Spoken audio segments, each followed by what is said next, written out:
I'm so excited. I have a lot of cool stuff to talk to you about today. One of the things that I'm going to say right now is that I'd like to personally thank everyone, and a special thanks to everyone who has joined me today.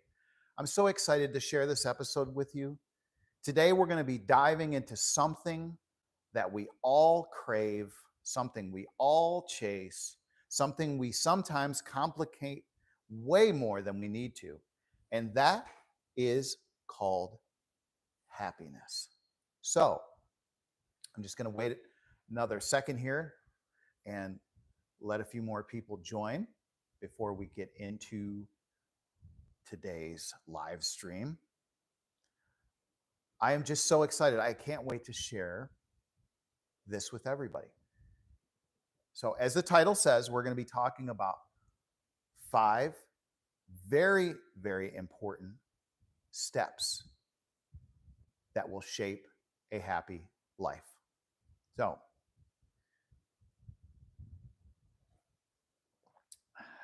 here we go. Let's get right into it. So, today we're going to talk about happiness, but we're not going to be talking about the Instagram filter version of happiness or the only on good days kind. We're going to be talking about the quiet, steady, deep rooted happiness, the kind that lasts. Now, here's the truth: happiness is not just a lucky accident, and it's certainly not reserved for the chosen few. It's a practice, it's a rhythm, it's a series of small decisions made daily. And more than anything, happiness is a collection of habits. Yes, habits, because the way that each of us lives every day adds up to the way that we feel about our life. So, I'm going to break down these 5 habits that will help you to wake up every morning and shape yourself a beautiful, wonderful day. So, and I'm going to be answering a lot of questions at the end. So, here are some simple, bold, backed by real shift methods that I have learned personally and I've learned from people that I admire. So, this episode isn't just a checklist, it's going to be a conversation with us, a reminder, a reset. So, whether you're looking to build more peace, more joy, or more connection, or feel a little more like yourself again, I'm here to help you do that. So, here are the 5 habits. It's an invitation. So, grab a coffee, take me with you on your walk, or maybe if you're washing the dishes. So, let's get right into it. 5 habits that will help you shape a happy life. When's the last time that you could truly say that you were happy with everything in your life? Do you find yourself longing for the days when you had no responsibility? Like when you were a child, when the world was a playground and your life was an adventure? That's a wonderful thought. So, in today's episode, I'm going to try to show you how to reclaim that feeling. So, let's set a course and get there. Number 1 on our list, let's discuss adventure. So, when I say adventure, most people think of climbing a mountain like Mount Everest, or sailing the ocean or the Pacific, or quitting their job to travel the world. Yeah, that's one kind of adventure, but that's not the only kind. Adventure is much more than a big cinematic moment. It's not always about danger or distance. Sometimes it's simply a mindset.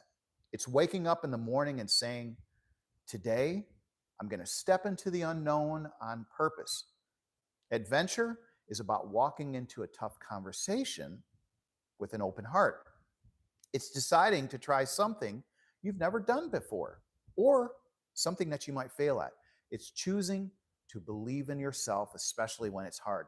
Every single day, life hands you an invitation, not a guarantee, not a map, an invitation. An invitation to explore, to expand, to say yes to something that might scare you a little.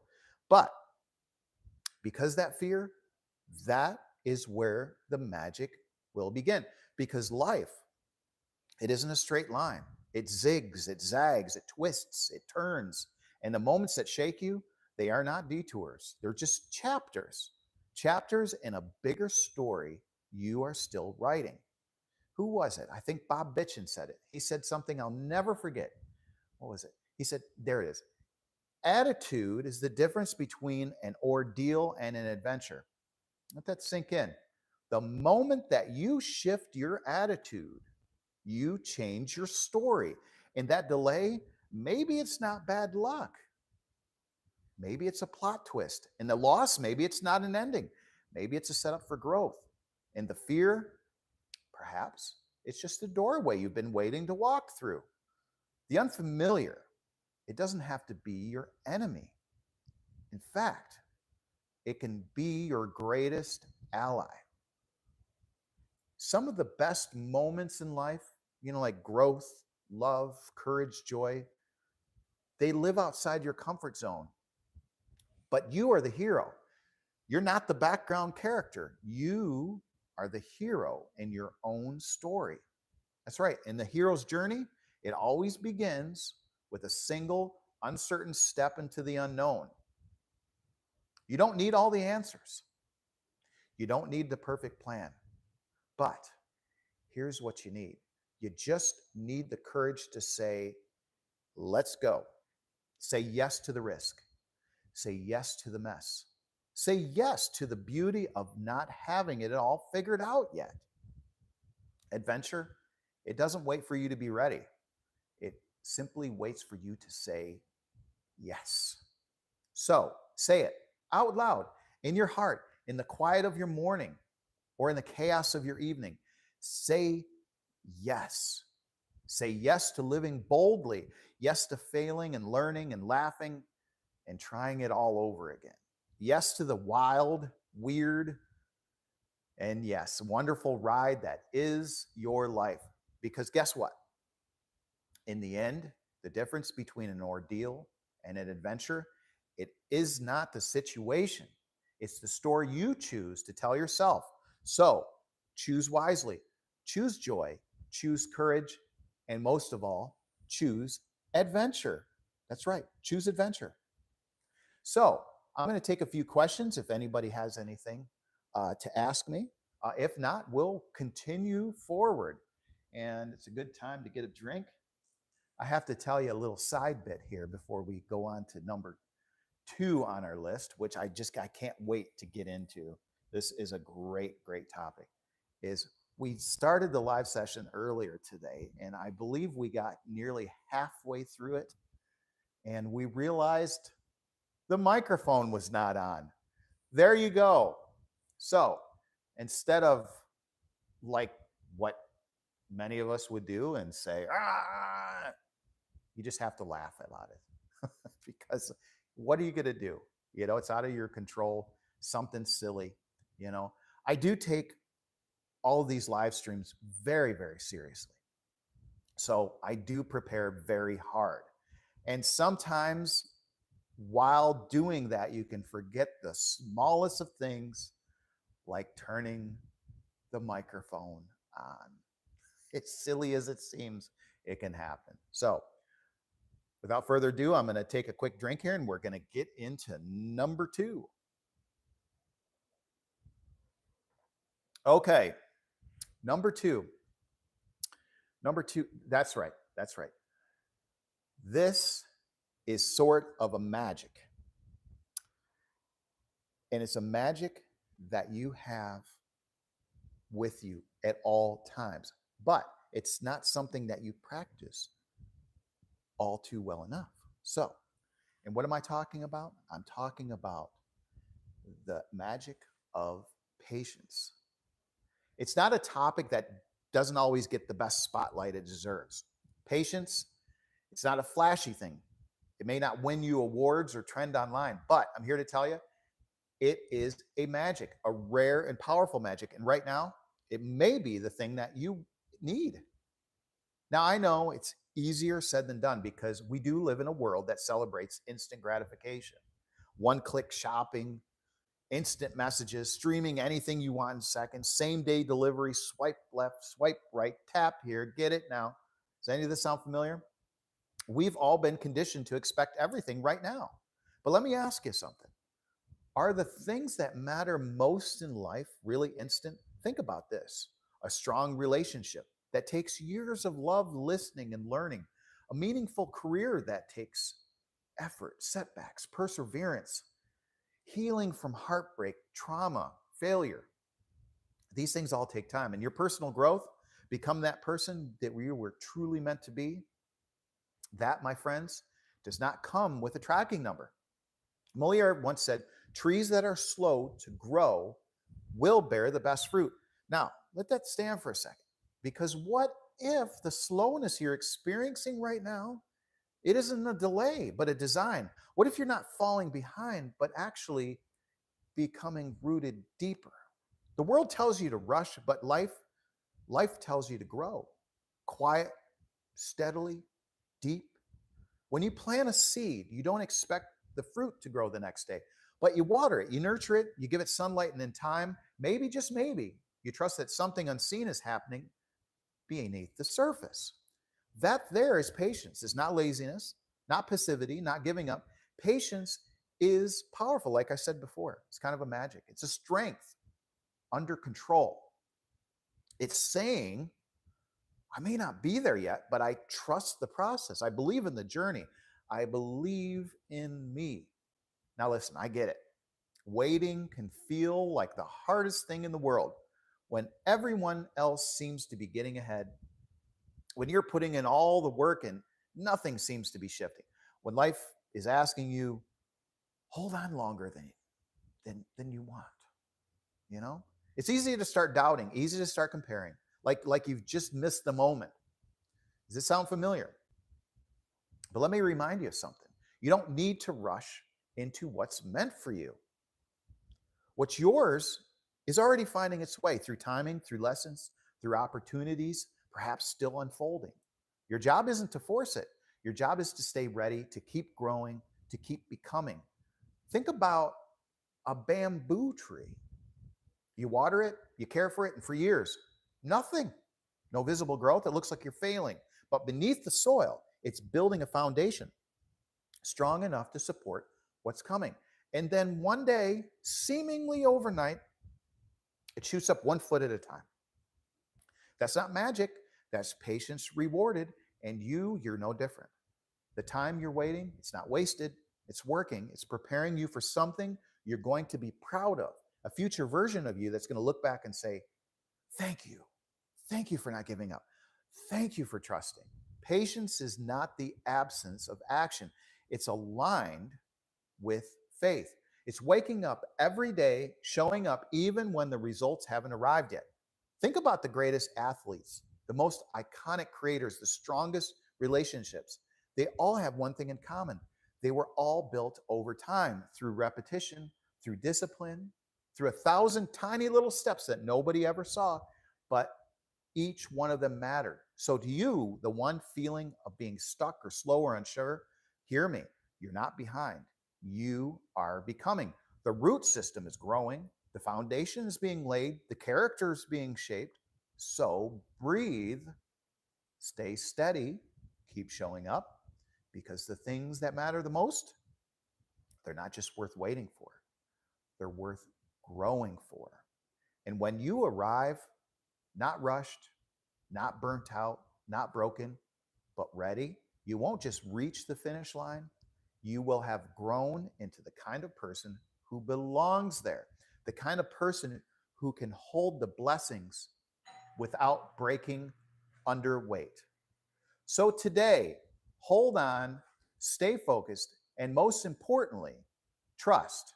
Trust your journey, trust your roots, and trust that what's meant for you is still on its way, one day at a time, one breath at a time, one act of patience at a time. And when it arrives, you'll know, because you will be ready. That's right. You will be ready. Patience, such a key to a happy life. So, just wonder if I have any questions here. Let's take a look. I really don't see any questions here. So we're going to move on to number 3. And yes, you know, a lot of the talk, it does get your mouth dry. So it's always good to have something like a cup of tea or a water around. And I'm doing my best not to slurp because I do have this little microphone right here. So let's get into a hugely important tip that will help you shape a happy life. So we're going to cover practicing good hygiene. Yes, we are. But I'm going to give it a little bit of a twist that you are not accustomed to hearing. So we're going to give it the think, dream, do twist. When we hear the word good hygiene, our minds might jump to the basics: showering, brushing teeth, washing hands. It seems obvious, even routine. But let me invite you to look at it a little bit differently, because taking care of your body isn't just about looking clean. It's about choosing to respect yourself. It's about saying, I matter. My presence in the world matters. And I'm going to show up like I know that's true. Every time you wash your face in the morning, every time you brush your teeth or take time to care for your skin, you are doing something far deeper than hygiene. You're practicing self-worth. That small act of grooming, it's a powerful signal. It says, I deserve to be cared for. I deserve to feel good in my own skin. And here's what's truly amazing. When you consistently treat yourself with that level of care, the world notices. People respond to your energy. When you feel clean, when you feel clear, when you feel confident, you will start showing up differently, stronger, calmer, brighter. Think about how you feel after a long shower when the grime of the day is washed away. It's not just your body that feels lighter, it's your mind. There's a reason why they say clean body, clear mind. Because when we let clutter, dirt, or stagnation pile up, whether physically or emotionally, it's harder to move forward. But when we keep ourselves fresh and clean, we will become more attuned, more aware. Our minds follow the lead of our bodies, and it's not just about perfection. It's not about fancy products. It's not about expensive routines. It's about intention. Think about this. You wake up in the morning, you brush your hair, and you say, oh, this is not just about brushing my hair. This is not just about brushing my teeth. I am going to win today. I'm going to get that job at the interview. I'm just going to mow everybody down with my confidence. That's right. That's right. Because you're self-respecting yourself. You're setting the day up. That kind of self-respect, it's going to ripple. You walk differently. You speak more clearly. You make decisions with more confidence. You set higher standards for how you treat yourself and how you treat others. So, practicing good hygiene, it's also a beautiful act of mindfulness. It brings you into the now. The simple act of like washing your hands, brushing your hair, moisturizing your skin, it's a pause, it's a ritual, a reset. And in a world that's constantly rushing, where we're pulled in every direction, these small moments of caring for ourselves can become anchors. They ground us. They bring us back to the center. So if you're feeling overwhelmed, stressed, or disconnected from yourself, start small. Start with a clean shirt, fresh face, a warm shower, a deep breath. These aren't luxuries, they're lifelines. Because the truth is this: the way you treat yourself will set the tone for everything else in your life. So today, don't just brush your teeth. Remind yourself that you are worth the care. Don't just wash your face. Face your day with purpose. Don't just take a shower. Use it as a sacred act of renewal, because good hygiene, it isn't just cleanliness. It's confidence. It's clarity and self-respect in action. So go ahead, take care of yourself like you matter, because you do. When you feel good about in your own skin, the world will become a little easier to face. Clean mind, clean body, confident heart. You got it. That's it. So we're going to pause here and see if we have any more questions. Oh, yes, I was asked this earlier. That's right. Now I'm going back to it. How do you become more patient? That's right. Talk about patience. How do you become more patient with ADHD? That's a good one. It's a very good question. I believe I have an unorthodox method that I was shown years ago that actually works. First things first is recognizing it and stopping yourself in the moment, because what you're doing is you're training yourself. You're training yourself to focus more. So you catch yourself, you say, oh, I was doing this and then I went to do that. And then I was doing this and, oh, snap your fingers and count to 3. When you catch yourself doing that, snap your fingers and say 1, 2, 3. Oh, look, guess what I was doing? I was getting sidetracked again because of my ADHD. You know, and ADHD is also confused with many things. You know, you have a lot on your mind and you're doing things in your mind somewhere else. Don't worry about it. None of this is being a flaw. I promise you, ADHD is not that. But to curtail it a little bit, when you feel it coming on, snap your fingers and say 1, 2, 3. That's it. Easy fix. Easy fix. Now, if that doesn't work, let me know, because I do have other methods, but this is the easiest one, even though it's a little unorthodox. So without further ado, let's move on to number 4. This is a great one too. Let me just catch a drink here and then we'll be right back into it. It's a great peppermint tea, sweetened with a little bit of cane sugar. Excellent. Excellent. Excellent. When you're doing a lot of talking, as I do, you do need to drink something because your mouth can get dry awfully fast. So I know some people say, oh, isn't that a little unprofessional? Hey, I'm a human. I need to drink too. So let's move on to number 4, another very vital habit to shape a happy life. Exercise. Keeping yourself moving. Now, I want to start with this. Please don't think of exercise as a punishment. It's not something you have to do because you ate that big cookie or summer's just around the corner and you need to fit into that suit or bikini. Exercise is not a punishment. In fact, it's a celebration. And, you know, before I continue further, I was just, on a side note here, depression is a real issue, a serious, serious issue. And one of the ways to beat depression, to begin to beat it, is exercise, moving. Because when you get wrapped up in a thought that may take you down a more deeper road that will cause you to get depressed, you need to remind yourself, ooh, I've been thinking about, get out of the house, start moving around. If you can't get out of the house, call a friend. People are always there to help. You may feel embarrassed. Oh, I don't want anybody to know I'm depressed.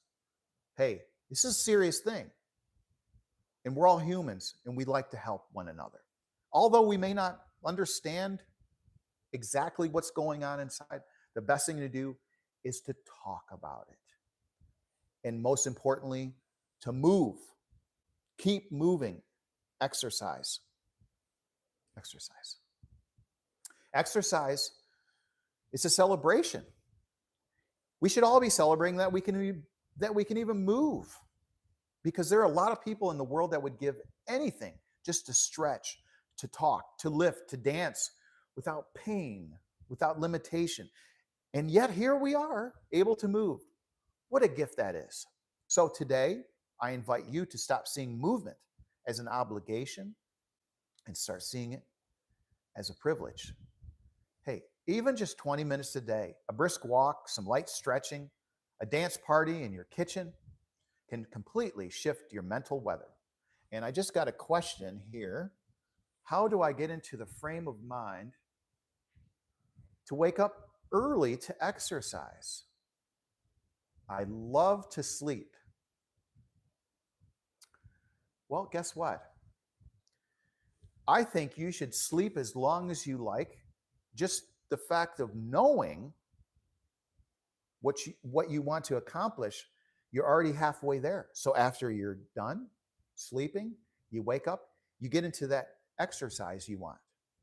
It doesn't have to be instantaneously. You don't have to go from a sleeping position and run out the door. I know it seems a little silly to say that, but still, you, by the fact that you thought that, you are already in that frame of mind that this is what you can do. So, and again, getting back to patience, just be patient. There's no rush. Take your time. Sleep a little longer if you can. But yes, make a date with yourself to get out the door and go take a walk, go exercise. So, yes, that is the easiest way to do it. Just be a little patient with yourself and say, okay, I don't have to race out the door, but I'm in the mindset now that this is what I want to do, and that's what I'm going to do. Maybe even set a time limit on how long you're going to exercise for. It keeps it well structured. It's something to think about too. So, exercise is not about having six-pack abs, marathon medals. It's clarity. Because when your body moves, your mind breathes. So, thinking about that, I'm going to share something personal myself. My favorite form of exercise, hands down, is walking. Simple, right? But don't let the simplicity fool you. There's power in a good walk. A walk can clear your mind, open your heart, help you process the tangled thoughts of a busy day. And I'm not the only one who thinks so. Think about the philosopher, who was it? Friedrich Nietzsche once said, all truly great thoughts are conceived while walking. Isn't that the truth? Some of the best ideas, my deepest breakthroughs, my biggest emotional releases, it didn't come from sitting on the couch staring at my phone. It came while I was out there, outdoors, moving, one step at a time, in the rhythm of the world, in the flow of myself. You see, movement, any kind, it isn't just about muscles. This is very important. It is about momentum. It gets things going when you're feeling stuck. That walk may untangle your nerves when you feel anxious. The movement may reconnect you to your breath, your power, and your purpose. Exercise, it's a beautiful thing. You don't have to be an athlete. You don't need a gym membership. You don't need fancy equipment. You just need a body that's willing and a mind that's open. So find what you love, not what burns the most calories. Not everyone else is, you just need to find your own way. That's the best thing, but keep moving. Find what lights you up. Is it dancing when nobody's watching? Yoga, maybe, in the morning sun? Boxing out your stress? Love that one. Walking through your neighborhood, which is my personal favorite, letting your mind wander. Whatever it is, that's your practice. That's your celebration. And hey, here's another truth. Exercise doesn't just change your body. It in fact changes your identity. It reinforces the message saying, you know what? I'm someone who shows up for myself. Every drop of sweat, every stretch, every breath you invest is investing in your future. It's you saying, hey, I'm worth that time. I'm worth the effort. I'm going to feel good. I want to feel good, not just today, but every day. So if you're feeling stuck, move. If you're feeling sad, move. If you're feeling depressed, overwhelmed, unmotivated, anxious, and even unsure what to do next, move. Even slowly, even gently. Simply just move. Because when you move, everything moves with you. Again, really important. Think about it. When you move, everything moves with you. Your thoughts, your emotions, your energy. And that is where transformation begins. So don't overthink it. Don't wait for the perfect time or the perfect plan. Start small. Start today. Start wherever you are, because movement is medicine. It's therapy. It's meditation. And most of all, honest to goodness, it's freedom. So go out there, celebrate your body, celebrate your life. And remember, the goal isn't perfection, it's progress, it's presence, it's power. So step into your power, one breath, one movement, and one day at a time. And I'm going to pause for a moment here and see if we have any questions. Does anybody have any questions for me before we move on to number 5?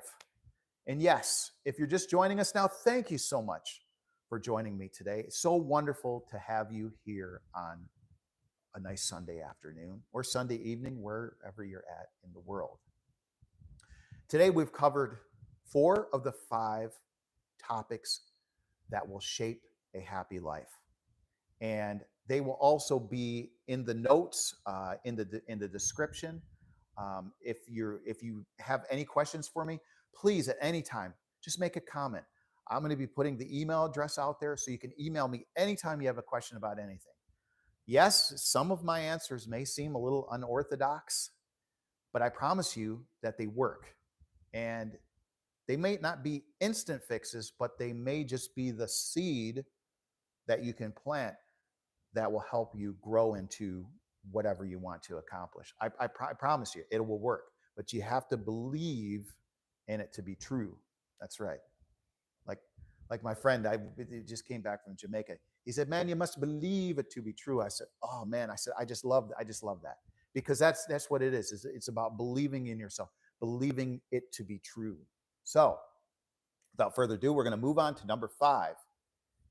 One of my favorite ones: spending time outdoors. That's right, spending time outdoors.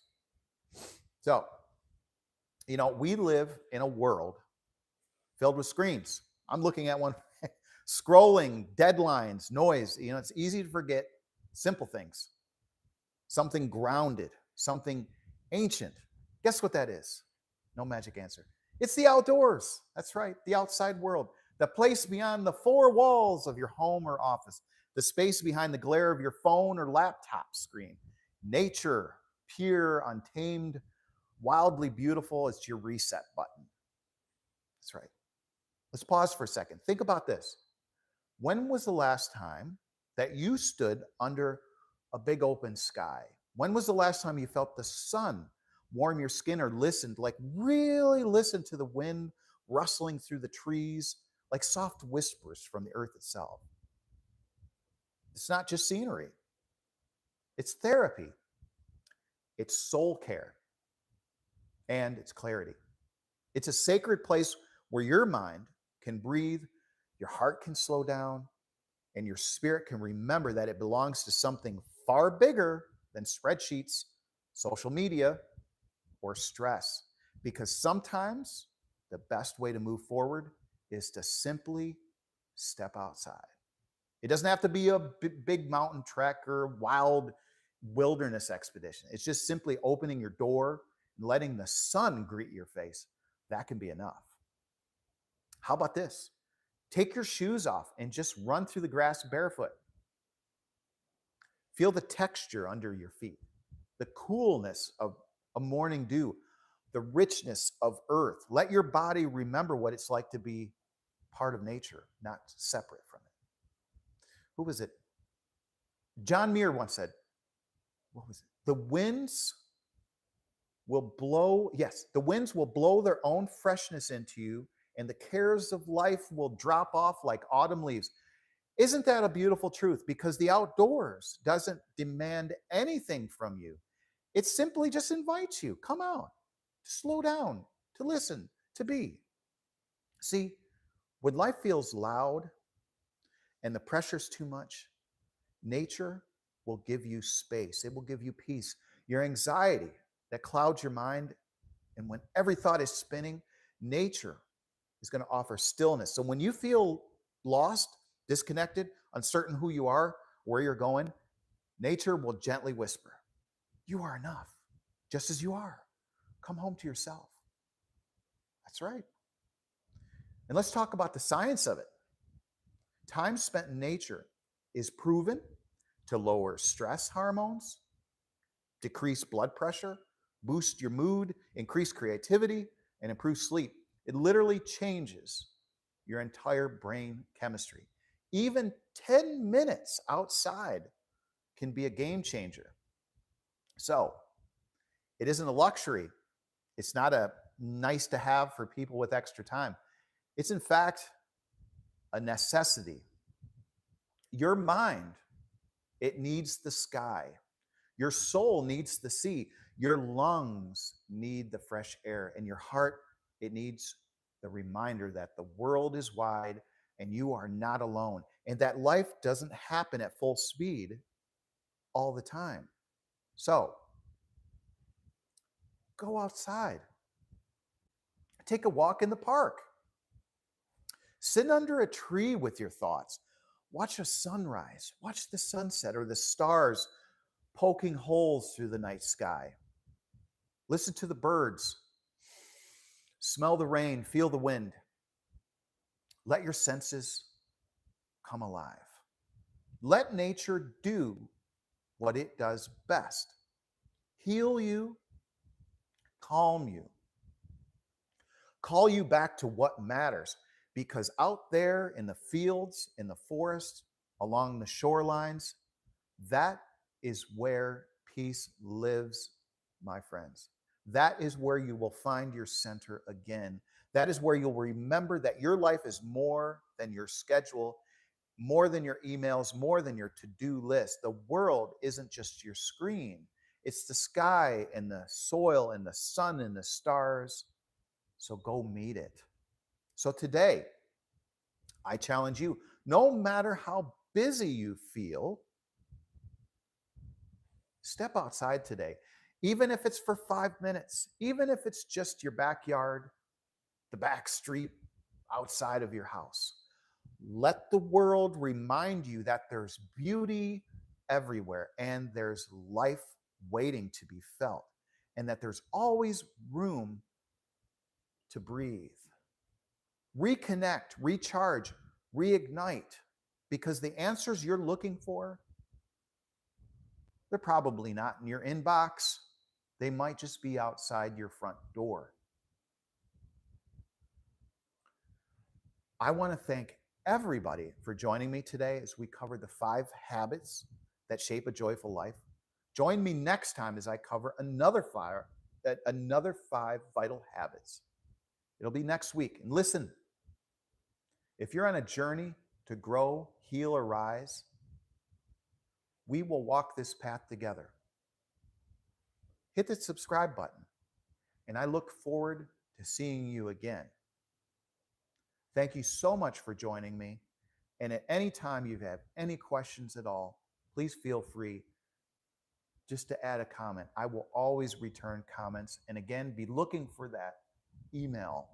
I would love to get anybody's email about any question that you might have.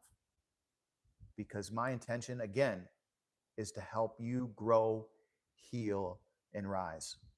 This is James from Think, Dream, Do. Thank you again for joining me. And I look forward to seeing you again, likely next week, with another set of 5 habits to shape a happy life. We have 15 altogether, and today we covered 5. Thank you again.